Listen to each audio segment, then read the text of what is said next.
AI's benefits outweigh its harms because it already saves lives, time, and money at scale. It helps doctors spot disease earlier, supports people with disabilities, translates languages, and tutors students who lack help at home. It also boosts productivity, letting small businesses do work that used to require big teams. Yes, AI can be misused for scams, bias, and job disruption. But those are problems we can limit with clear rules, audits, and human oversight, like we do with cars, medicine, and the internet. The answer is not less AI. It is better AI, used responsibly, so more people share the gains. AI brings real gains, but saying the benefits outweigh the harms is premature and careless. The harms are not small side effects. They hit jobs, privacy, safety, and trust. AI can flood the internet with fakes, making it harder to know what is real. It can help scammers and criminals move faster. It can also bake in unfair bias because it learns from messy human data. And when AI systems fail, the damage can be huge and hard to fix. Meanwhile, the benefits often go to few companies, while the costs fall on everyone else. We should demand proof, limits, and accountability first. Calling it premature ignores what we already see. AI is saving time and lives now. It helps doctors spot disease earlier. It helps farmers use less water. It helps students learn in their own pace. It helps small businesses do work that used to need a big staff. Yes, there are harms, but we can reduce them with rules, clear labels for AI-made media, strong privacy laws, audits for bias, and real penalties when systems cause harm. We do this with cars and medicines too. The answer is better guardrails, not blocking the gains. These wins are real, but they don't show the benefits outweigh the harms. Many doctor spotting tools fail outside the lab and can miss cases for poorer or darker-skinned patients. Farm tools can help, but they can also lock farmers into costly platforms and push risky decisions. In schools, AI can speed up cheating, bad info, and tracking kids' data. For small businesses, it can also mean more scams, more unfair pricing, and fewer stable jobs. Rules sound good, but they lag behind. Labels are easy to fake. Audits can be gamed, and penalties often come after damage is done. Real harms exist, but they are not the whole story. Bias in medical AI is a reason to improve and test it in real clinics, not to give up tools that can catch cancers earlier and cut wait times for everyone.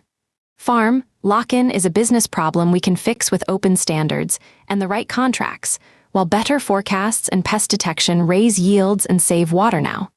In schools, the answer is policy plus better teaching, not banning calculators too. Scams rise with any new tech, but AI also boosts fraud detection. Regulation can be proactive, not just after the fact. You keep saying fix it with policy, but that is the problem. The harms are already here and scale fast. Medical AI bias is not a small bug. It can mean missed cancers for whole groups. Testing clinics uses real patients as guinea pigs. Farm lock-in is not just contracts, it is power. Once a farmer's data and equipment depend on one company, prices and choices get squeezed. In schools, AI can replace thinking, not support it, and cheating spreads faster than rules. Scams are not any new tech. AI makes them cheap, personal, and massive. Regulation is slow. Question to Pro: what clear proof shows today's real-world health and learning gains from AI are bigger than today's real-world harms like scams, bias, and job loss? We can't prove it like math today, but we can show strong real-world evidence.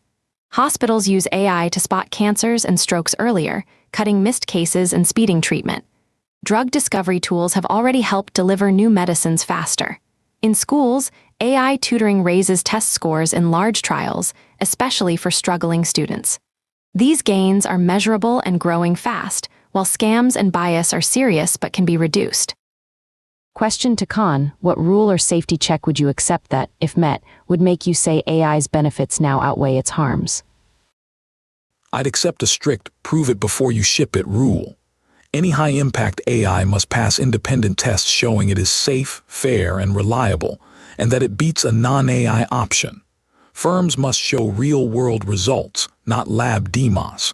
There must be clear liability if it causes harm, strong privacy limits, and a shutdown switch that works. If all that is met widely, I'd reconsider.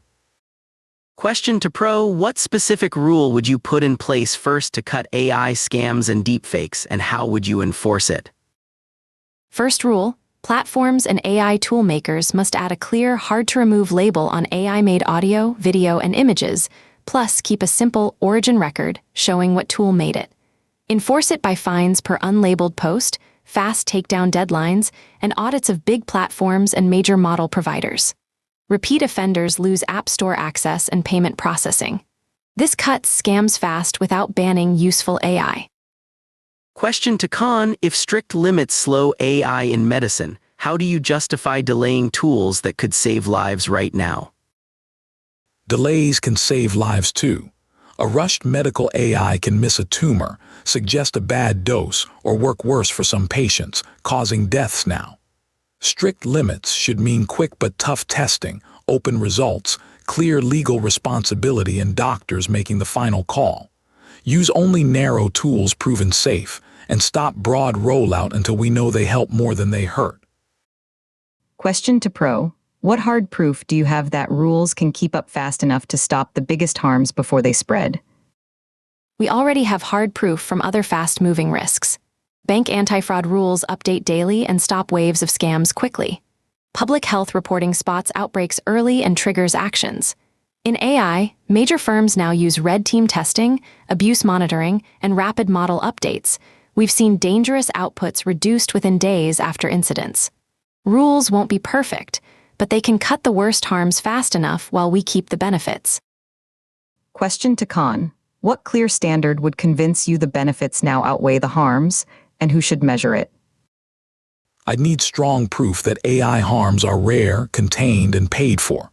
A clear standard, across major sectors, verified reductions in deaths, fraud, and wrongful decisions, plus fast compensation when AI causes harm, and a steady drop in bias gaps between groups. It should be measured by independent public auditors and regulators, with open data and outside researchers able to check the results, not AI companies themselves. Khan is slightly ahead because they kept the focus on whether the claim is proven now, and they pointed out concrete ways AI harms scale fast while challenging Pro's "we can fix it" plans is too slow or easy to dodge. Current leader, Khan. Khan is slightly ahead because they keep the focus on harms that scale fast and are hard to undo, and they gave a clear test first, show results, and accept liability standard, while Pro's guardrails sound doable but lean on trust that enforcement will keep up. Current leader, Khan. Khan is ahead because they press that today's harms scale quickly, hit trust and safety, and that Pro's fix is mostly we can regulate, while also giving a clearer, testable standard for what would count as outweighing harms. Current leader, Khan. Final scoreboard 1-5, Pro 4 out of 5, Khan 4 out of 5. Reasoning: all three judges leaned Khan because Khan stayed on the key burden. The claim is about benefits outweighing harms now, and Khan argued the harms scale fast and are hard to undo. Pro gave real examples of benefits and a concrete deepfake rule, but the judges felt Pro relied too much on faith that regulation and enforcement will keep up. Final judgment: Khan wins, confidence, medium.